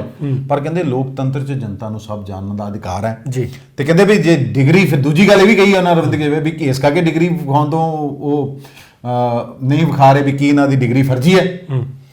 ਤੇ ਕਹਿੰਦੇ ਵੀ ਜਨਤਾ ਦੇ ਮਨ 'ਚ ਵੀ ਹੁਣ ਕਈ ਸਵਾਲ ਨੇ ਵੀ ਇਸ ਕਰਕੇ ਇਹਨਾਂ ਸਵਾਲਾਂ ਦਾ ਜਵਾਬ ਮਿਲਣਾ ਚਾਹੀਦਾ। ਤੇ ਨਾਲ ਦੀ ਨਾਲ ਉਹਨਾਂ ਯੂਨੀਵਰਸਿਟੀ ਤੇ ਉਸ ਜਿਹੜਾ ਕਾਲਜ ਹੈ ਜਿੱਥੋਂ ਪ੍ਰਧਾਨ ਮੰਤਰੀ ਸਾਹਿਬ ਨੇ ਕੀਤੀ ਹੈ ਆਪਣੀ ਡਿਗਰੀ, ਉਹਦੀ ਗੱਲ ਕੀਤੀ। ਕਹਿੰਦੇ ਵੀ ਉਸ ਕਾਲਜ ਤੇ ਉਸ ਯੂਨੀਵਰਸਿਟੀ ਨੂੰ ਤੇ ਗਰਵ ਹੋਣਾ ਚਾਹੀਦਾ ਵੀ ਸਾਡੇ ਯੂਨੀਵਰਸਿਟੀ ਤੇ ਸਾਡੇ ਕਾਲਜ ਦਾ ਇੱਕ ਵਿਦਿਆਰਥੀ ਦੇਸ਼ ਦਾ ਪ੍ਰਧਾਨ ਮੰਤਰੀ ਬਣ ਗਿਆ। ਕਹਿੰਦੇ ਕੋਈ ਕੰਪਨੀ ਦੇ ਵਿੱਚ ਮੈਨੇਜਰ ਰੱਖਣਾ ਹੁੰਦਾ ਨਾ ਤੇ ਉਹਦੀ ਵੀ ਕੁਆਲੀਫਿਕੇਸ਼ਨ ਚੈੱਕ ਕੀਤੀ ਜਾਂਦੀ ਹੈ ਜੀ। ਤੇ ਇੱਥੇ ਤੇ ਦੇਸ਼ ਦਾ ਪ੍ਰਧਾਨ ਮੰਤਰੀ, ਹੁਣ ਦੇਖੋ ਇਹ ਸਭ ਰਾਜਨੀਤਿਕ ਗੱਲਾਂ ਹੈ, ਅਸੀਂ ਟਿੱਪਣੀ ਨਹੀਂ ਕਰਦੇ ਕਿਸੇ ਤੇ ਪ੍ਰਧਾਨ ਮੰਤਰੀ ਦੀ ਸਿੱਖਿਆ ਨੂੰ ਲੈ ਕੇ। ਸਾਡਾ ਕੁਛ ਉਹਨਾਂ ਤੇ ਕੋਈ ਸਵਾਲ ਨਹੀਂ ਉਠਾ ਰਹੇ, ਪਰ ਇਹ ਸਾਰੀਆਂ ਗੱਲਾਂ ਅਰਵਿੰਦ ਕੇਜਰੀਵਾਲ ਉਹਨਾਂ ਨੇ ਅੱਜ ਪ੍ਰੈਸ ਕਾਨਫਰੰਸ ਦੇ ਵਿੱਚ ਕਹੀਆਂ। ਉਹਨਾਂ ਦਾ ਇੱਕ ਕਹਿਣਾ ਹੈ ਵੀ ਡਿਗਰੀ ਦਿਖਾਣੀ ਚਾਹੀਦੀ ਹੈ, ਮੇਰਾ ਮੂੰਹ ਬੰਦ ਕਰਾਇਆ ਗਿਆ, 50,000 ਰੁਪਏ ਦਾ ਜੁਰਮਾਨਾ ਲਾਇਆ ਗਿਆ, ਪਰ ਮੈਂ ਆਪਣਾ ਸਵਾਲ ਪੁੱਛਣਾ ਜਾਰੀ ਰੱਖਾਂਗਾ। ਪੰਡਾਰੀ ਸਾਹਿਬ, ਕਾਂਗਰਸੀਆਂ ਦੇ ਘੁਟਾਲਿਆਂ ਦੀ ਲਿਸਟ ਲਗਾਤਾਰ ਲੰਬੀ ਹੁੰਦੀ ਜਾ ਰਹੀ ਹੈ। ਹੁਣ ਫਿਰੋਜ਼ਪੁਰ ਦੇ ਵਿੱਚ ਇੱਕ ਹੋਰ ਨਵਾਂ ਘੁਟਾਲਾ ਆ ਗਿਆ। ਹਾਂ ਦੇਖੋ, ਤੁਸੀਂ ਦੇਖਿਆ ਹੋਣਾ ਬਹੁਤ ਸਾਰੇ ਸਾਬਕਾ ਮੰਤਰੀ ਜਿਹੜੇ ਆ ਉਹ ਜੇਲ੍ਹ ਯਾਤਰਾ ਕਰ ਆਏ ਹੈ। ਕੱਲ ਸਾਧੂ ਸਿੰਘ ਧਰਮਸੋਤ ਦੇ ਬੇਟੇ ਦੀ ਵੀ ਗੱਲ ਅਸੀਂ ਕੀਤੀ ਸੀ ਵੀ ਸਵੇਰੇ ਕਿਸੇ ਨੇ 60 ਲੱਖ ਦਾ ਪਲਾਟ ਖਰੀਦਿਆ ਤੇ ਸ਼ਾਮੀ ਉਹਨੂੰ 25 ਲੱਖ ਦਾ ਵੇਚਤਾ ਜੀ, ਪਤਾ ਨਹੀਂ ਕਿਉਂ। ਮਨਪ੍ਰੀਤ ਬਾਦਲ ਹੋਣਾ ਦੀ ਵੀ ਗੱਲ ਕੀਤੀ ਸੀ। ਹੁਣ ਇਹ ਹੈਗੇ ਨੇ ਉੱਥੋਂ ਦੇ ਜਿਹੜੇ ਵਿਧਾਇਕ ਨੇ ਪਰਮਿੰਦਰ ਸਿੰਘ ਪਿੰਕੀ ਤੇ ਕਈ ਅਧਿਕਾਰੀ ਨਿਸ਼ਾਨੇ ਤੇ ਆਏ ਵੀ ਕਹਿੰਦੇ 2019 ਦੇ ਵਿੱਚ ਉੱਥੇ ਬਾੜ ਆਈ ਸੀ ਫਿਰੋਜ਼ਪੁਰ ਦੇ ਪਿੰਡਾਂ ਦੇ ਵਿੱਚ ਤੇ 10 ਕਰੋੜ 29 ਲੱਖ ਰੁਪਏ ਦਾ ਮੁਆਵਜ਼ਾ ਜਿਹੜਾ ਦੇਣਾ ਸੀ।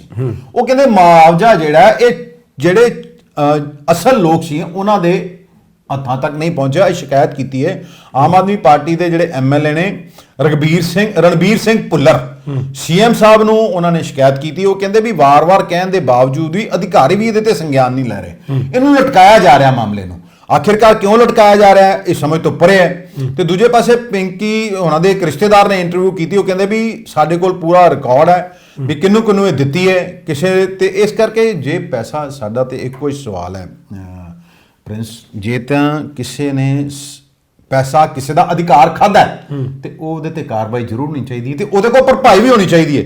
ਕੇਵਲ ਤੇ ਕੇਵਲ ਜਿਹੜੀ ਹੈ ਉਹ ਇਹ ਨਹੀਂ ਹੋਏ ਵੀ ਉਹਦੇ ਤੇ ਮਾਮਲਾ ਦਰਜ ਹੋ ਜਾਵੇ ਜਾਂ ਉਹਨੂੰ ਸਜ਼ਾ ਹੋ ਜਾਵੇ। ਉਹ ਪੈਸੇ ਦੀ ਭਰਪਾਈ ਕੌਣ ਕਰੇਗਾ?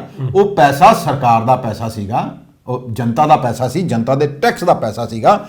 ਉਹ ਪੈਸਾ ਜਿਹੜਾ ਉਹ ਵਾਪਸ ਆਉਣਾ ਚਾਹੀਦਾ ਹੈ। ਹੁਣ ਦੇਖੋ ਇਹ 10 ਕਰੋੜ ਤੇ 29 ਲੱਖ ਰੁਪਏ ਦੀ ਰਾਸ਼ੀ ਹੈ, ਰਿਕਾਰਡ ਮੰਗ ਲਿਆ ਗਿਆ ਹੈ। ਹੁਣ ਕਿੰਨਾ ਚਿਰ ਦੇ ਵਿੱਚ ਅਧਿਕਾਰੀ ਇਹਦੀ ਜਾਂਚ ਪੂਰੀ ਕਰਦੇ ਨੇ ਵੀ ਵਾਕਈ ਇਹ ਪੈਸਾ ਉਹਨਾਂ ਤੱਕ ਪਹੁੰਚਿਆ ਜਿਨ੍ਹਾਂ ਦਾ ਨੁਕਸਾਨ ਹੋਇਆ ਸੀ, ਜਾਂ ਫਿਰ ਆਪਣੇ ਚਹੇਤਿਆਂ ਨੂੰ ਵੰਡ ਦਿੱਤਾ ਗਿਆ ਜਿਵੇਂ ਕਿ ਜਿਹਦੇ ਮਰਜ਼ੀ ਨੀਲੇ ਕਾਰਡ ਬਣਾਤੇ, ਜਿਹਦੀ ਮਰਜ਼ੀ ਪੈਨਸ਼ਨ ਲਾਤੀ।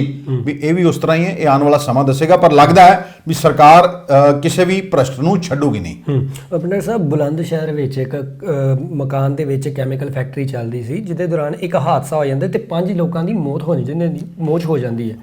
ਦੇਖੋ 5 ਲੋਕਾਂ ਦੀ ਮੌਤ ਹੋ ਗਈ, ਇਹ ਬਹੁਤ ਹੀ ਦਰਦਨਾਕ ਹਾਦਸਾ ਹੈ। ਦੇਖੋ ਪਹਿਲੀ ਗੱਲ ਤੇ ਗਲੀਆਂ ਮੁਹੱਲਿਆਂ ਦੇ ਵਿੱਚ ਕਿਸ ਤਰ੍ਹਾਂ ਇਲੀਗਲ ਫੈਕਟਰੀਆਂ ਚੱਲਦੀਆਂ।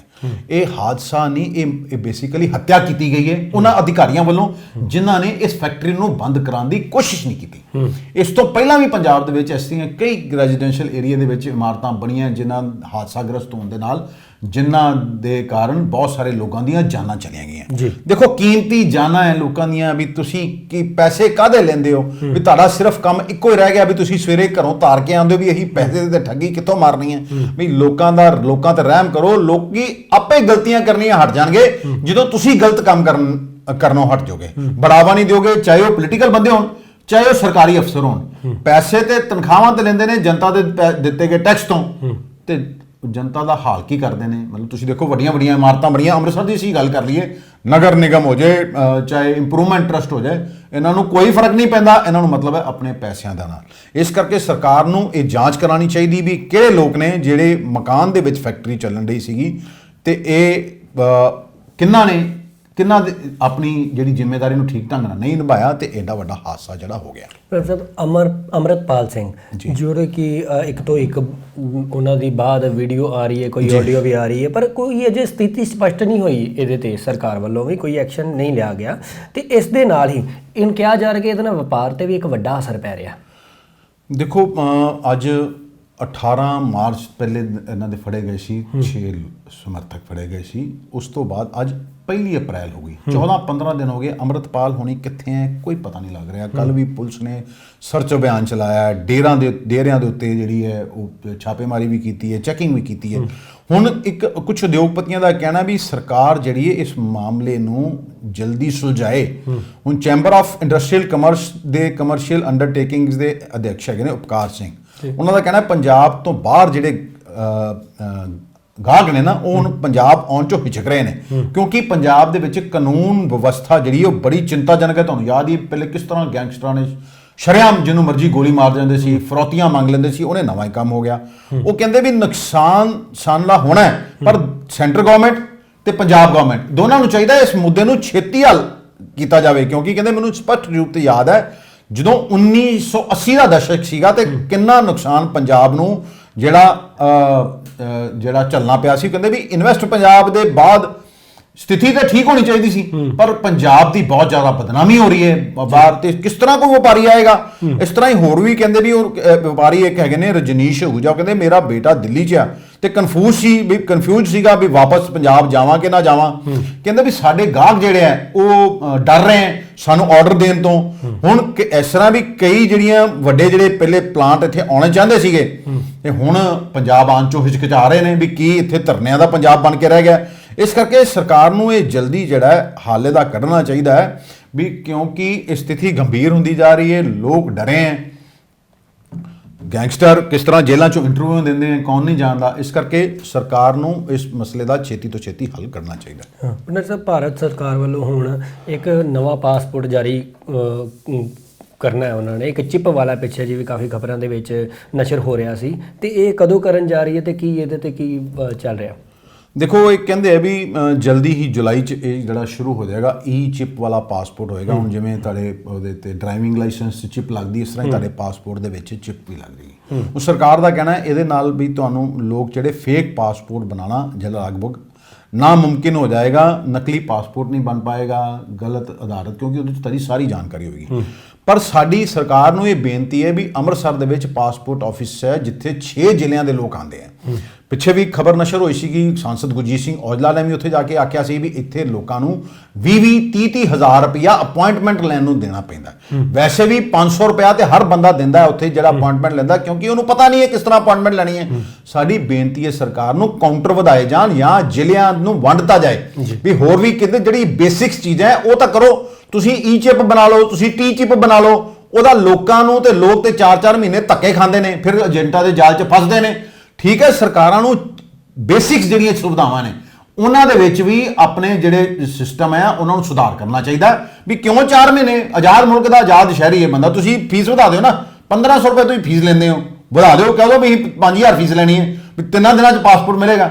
ਤੁਸੀਂ ਤੇ ਲੋਕਾਂ ਨੂੰ ਆਪ ਮਜਬੂਰ ਕਰ ਦਿਓ ਵੀ ਪੈਸੇ ਦਿਓ, ਨਹੀਂ ਤਾਂ ਖੱਜਲ ਖਰਾਬ ਹੋਵੋ, ਵੀ ਕਿੰਨੀ ਪਰੇਸ਼ਾਨੀ ਹੈ। ਇਸ ਕਰਕੇ ਸਾਡੀ ਸਰਕਾਰਾਂ ਨੂੰ ਬੇਨਤੀ ਹੈ ਵੀ ਇਹ ਜਿਹੜਾ ਭ੍ਰਸ਼ਟਾਚਾਰ ਜਿਹੜਾ ਤੰਤਰ ਜਿਹੜਾ ਬਣ ਚੁੱਕਿਆ ਨਾ, ਇਹਦੇ ਤੇ ਕਾਰਵਾਈ ਕਰਨ ਵਾਸਤੇ ਕੋਈ ਸਖਤ ਜਿਹੜੇ ਫੈਸਲੇ ਉਹ ਜਿਹੜੇ ਲੈਣੇ ਚਾਹੀਦੇ ਨੇ। ਅਮਰੀਕਾ ਦੇ ਸਾਬਕਾ ਰਾਸ਼ਟਰਪਤੀ ਡੋਨਾਲਡ ਟਰੰਪ, ਕਿਹਾ ਜਾ ਰਿਹਾ ਕਿ ਉਹਨਾਂ ਨੂੰ ਹੁਣ ਜੇਲ੍ਹ ਹੋਵੇਗੀ। ਦੇਖੋ, ਇਹ ਤੇ ਸਮਾਂ ਹੀ ਦੱਸੂਗਾ ਜੀ ਉਹਨਾਂ ਨੂੰ ਜੇਲ੍ਹ ਹੋਵੇਗੀ ਨਹੀਂ, ਪਰ ਮੈਂ ਤੁਹਾਨੂੰ ਮਾਮਲਾ ਦੱਸ ਦਿਆਂ। ਇਹ ਹੈਗਾ ਕਿ ਉਹਨਾਂ ਨੇ ਵੈਸੇ ਪੇਸ਼ ਕਰਤੀ ਆਪਣੇ ਦਾਅਵੇਦਾਰੀ 2024 'ਚ ਉਹ ਇਲੈਕਸ਼ਨ ਲੜਨਗੇ, ਪਰ ਹੁਣ ਇਹ ਇਲੈਕਸ਼ਨ ਲੜ ਪਾਣਗੇ ਜਾਂ ਨਹੀਂ, ਇਹ ਤਾਂ ਬਹੁਤ ਵੱਡਾ ਸੰਕਟ ਉਹਨਾਂ ਤੇ ਖੜਾ ਹੋ ਗਿਆ। ਇਹ ਕੀ ਹੈ, ਮੈਨਹੈਟਨ ਦੀ ਗ੍ਰੈਂਡ ਜਿਊਰੀ ਨੇ ਟਰੰਪ ਦੇ ਖਿਲਾਫ ਕ੍ਰਿਮੀਨਲ ਕੇਸ ਚਲਾਉਣ ਦਾ ਫੈਸਲਾ ਲਿਆ ਹੈ ਵੀ ਅਮਰੀਕਾ ਦੇ ਲੋਕਤੰਤਰ ਦੇ ਇਤਿਹਾਸ ਦੇ ਵਿੱਚ 234 ਸਾਲ ਦੇ ਇਤਿਹਾਸ 'ਚ ਪਹਿਲੀ ਵਾਰ ਹੋਇਆ ਵੀ ਕਿਸੇ ਸਾਬਕਾ ਰਾਸ਼ਟਰਪਤੀ ਦੇ ਉੱਤੇ ਕ੍ਰਿਮੀਨਲ ਕੇਸ ਚੱਲੂਗਾ। ਉਹਨਾਂ ਨੇ ਨਾ, ਉਹਨਾਂ ਦਾ ਇੱਕ ਪੌਰਨ ਸਟਾਰ ਹੈ, ਸਟਾਮੀ ਡੇਨੀਅਲਸ ਉਹਦਾ ਨਾਂ ਹੈ, ਇਹ ਬਹੁਤ ਸਾਰੀਆਂ ਖਬਰਾਂ ਛਪੀਆਂ ਵੀ ਹੈ ਵੀ 2016 ਦੇ ਵਿੱਚ ਉਹਨਾਂ ਦਾ ਅਫੇਅਰ ਸੀਗਾ। ਜਦੋਂ ਉਹਨੇ ਰਾਸ਼ਟਰਪਤੀ ਚੁਣਾਵ ਲੜੇ ਤੇ ਉਹਨੇ ਧਮਕੀ ਦਿੱਤੀ ਸੀ ਮੈਂ ਦੱਸ ਦਿਆਂਗੀ ਲੋਕਾਂ ਨੂੰ, ਤੇ ਉਹਨੂੰ ਚੁੱਪ ਰਹਿਣ ਵਾਸਤੇ ਇੱਕ ਪੈਸਾ ਦਿੱਤਾ ਸੀ ਕਰੀਬ 1 ਕਰੋੜ 7 ਲੱਖ ਰੁਪਏ, ਜਿਹਨੂੰ ਹਸ਼ ਮਨੀ ਕਿਹਾ ਜਾਂਦਾ ਹੈ। ਹੁਣ ਉੱਪਰ ਉਹਨਾਂ ਨੂੰ ਕਹਿੰਦੇ ਵੀ ਹਸ਼ ਮਨੀ ਦਿੱਤੀ, ਪਰ ਉਹ ਦਿਖਾਇਆ ਇਹ ਲੀਗਲ ਪੇਮੈਂਟ ਦਿੱਤੀ ਗਈ ਹੈ, ਇਹਨੂੰ ਗਲਤ ਤਰੀਕੇ ਦੇ ਨਾਲ ਬਿਜ਼ਨਸ 'ਚ ਖਰਚ ਕੀਤਾ ਦਿਖਾਇਆ ਗਿਆ ਸੀ, ਉਹਦੇ 'ਚ ਉਹਨਾਂ ਨੂੰ ਆਰੋਪੀ ਪਾਇਆ ਗਿਆ। ਤੇ ਹੁਣ ਇਹਨੂੰ ਲੈ ਕੇ ਇਹਨਾਂ ਦਾ ਜਿਹੜਾ ਕੇਸ ਚੱਲਣਾ ਹੈ। ਹੁਣ ਇਸ ਤੋਂ ਪਹਿਲੇ ਵੀ ਜਿਹੜੇ ਅਮਰੀਕੀ ਜਿਹੜੇ ਇਹਦੇ ਨਾਲ 3 ਕੇਸ ਇਹਨਾਂ ਤੇ ਚੱਲ ਰਹੇ ਨੇ। ਵਾਈਟ ਹਾਊਸ 'ਚ ਸੀਕ੍ਰੇਟ ਫਾਈਲਾਂ ਜਿਹੜੀਆਂ ਆਪਣੇ ਘਰ ਲੈ ਗਏ ਸੀ, ਉਹ ਕੇਸ ਹੈ ਇਹਨਾਂ ਤੇ। ਕੈਪੀਟਲ ਹਿੰਸਾ 'ਚ ਜਿਹੜਾ ਉਹਨੂੰ ਭੜਕਾਉਣ ਦਾ ਆਰੋਪ ਹੈ। ਜਾਰਜੀਆ ਦੇ ਵਿੱਚ ਆਪਣੇ ਸਮਰਥਕਾਂ ਦੇ ਫਰਜ਼ੀ ਵੋਟ ਕਰਵਾਉਣ ਦੀ ਵੀ ਇਹਨਾਂ ਤੇ ਆਰੋਪ ਲੱਗੇ ਸੀਗੇ। ਹੁਣ ਮਤਲਬ ਇਹ ਇਸ ਵੇਲੇ ਸੰਕਟ, ਪਰ ਤੁਸੀਂ ਇਹ ਦੇਖੋ ਅਮਰੀਕਾ ਦੇ ਵਿੱਚ ਦੇਸ਼ ਸਰਵੋਪਰੀ ਹੈ, ਸਭ ਤੋਂ ਉੱਪਰ ਹੈ। ਇੱਥੇ ਕਈ ਲੀਡਰ ਲੁੱਟ ਖਾ ਗਏ, ਕਈਆਂ ਨੇ ਵੱਡੇ ਹੋਟਲ ਬਣਾ ਲਏ, ਟਰਾਂਸਪੋਰਟਾਂ ਆਪਣੀਆਂ ਖੋਲ ਲਈਆਂ, ਮਹਿਲ ਪਾਲੇ ਏਡੇ ਵੀ ਇਹਨਾਂ ਨੂੰ ਵੀ ਸਬਕ ਲੈਣਾ ਚਾਹੀਦਾ ਵੀ ਕਾਨੂੰਨ ਸਭ ਲਈ ਇੱਕ ਆ, 2 ਕਾਨੂੰਨ ਨਹੀਂ ਹੋਣੇ ਚਾਹੀਦੇ। ਇਸ ਕਰਕੇ ਕਿਉਂਕਿ ਆਮ ਬੰਦਾ ਤੇ ਟੈਕਸ ਦੇ ਸਕਦਾ। ਤੁਸੀਂ ਅੱਜ ਜੇ ਪੈਟਰੋਲ 100 ਰੁਪਏ ਲੀਟਰ ਹੈ, ਜੇ ਸਰਕਾਰ ਉਹਨੂੰ 200 ਰੁਪਏ ਲੀਟਰ ਵੀ ਕਰ ਦੇਊਗੀ, ਲੋਕ ਕੀ ਕਰ ਲੈਣਗੇ? ਗੈਸ 400-500 ਰੁਪਏ ਤੋਂ 1100 ਰੁਪਏ ਪਹੁੰਚ ਗਈ, ਲੋਕਾਂ ਨੇ ਕੀ ਕਰ ਲਿਆ? ਕਰੂਡ ਆਇਲ ਸਸਤਾ ਹੈ, ਪੈਟਰੋਲ ਮਹਿੰਗਾ ਹੈ, ਡੀਜ਼ਲ ਮਹਿੰਗਾ ਹੈ, ਲੋਕਾਂ ਨੇ ਕੀ ਕਰ ਲਿਆ? ਤੁਸੀਂ ਜਿਹਦੇ ਤੇ ਮਰਜ਼ੀ ਟੈਕਸ ਲਾ ਦਿਓ, ਲੋਕ ਤੇ ਸਿਰਫ 4 ਦਿਨ ਦੀ ਕਹਿੰਦੇ ਨੇ ਚਰਚਾ ਕਰਨਗੇ ਤੇ ਫਿਰ ਵਿਚਾਰੇ ਆਪਣੇ ਕੰਮ ਤੇ ਚਲੇ ਜਾਣਗੇ। ਇਹ ਤੇ ਸਰਕਾਰਾਂ ਦਾ ਫਰਜ਼ ਹੈ। ਸਰਕਾਰਾਂ ਨੂੰ ਪਤਾ ਹੋਣਾ ਚਾਹੀਦਾ ਵੀ ਸਾਡੀ ਦੇਸ਼ ਦੀ ਜਨਤਾ ਕੀ ਚਾਹੁੰਦੀ ਹੈ ਤੇ ਕਿਹੜੀਆਂ ਚੀਜ਼ਾਂ ਜਿਹੜੀਆਂ ਇਹਨਾਂ ਦੇ ਜੀਵਨ ਸਤਰ ਨੂੰ ਉੱਪਰ ਚੁੱਕ ਸਕਦੀ ਹੈ। ਇਹ ਸਨ ਦੀਪਕ ਭੰਡਾਰੀ, ਜਿਨ੍ਹਾਂ ਦੇ ਨਾਲ ਅਸੀਂ ਅੱਜ ਦੇ ਮੁੱਦਿਆਂ ਤੇ ਗੱਲਬਾਤ ਕੀਤੀ। ਇਸੇ ਤਰ੍ਹਾਂ ਦਾ ਪ੍ਰੋਗਰਾਮ ਲੈ ਕੇ ਇੱਕ ਵਾਰੀ ਫਿਰ ਤੋਂ ਤੁਹਾਡੇ ਰੂਬਰੂ ਹੋਵਾਂਗੇ। ਤਦ ਤੱਕ ਲਈ ਦਿਓ ਇਜਾਜ਼ਤ। ਸਤਿ ਸ਼੍ਰੀ ਅਕਾਲ, ਨਮਸਕਾਰ।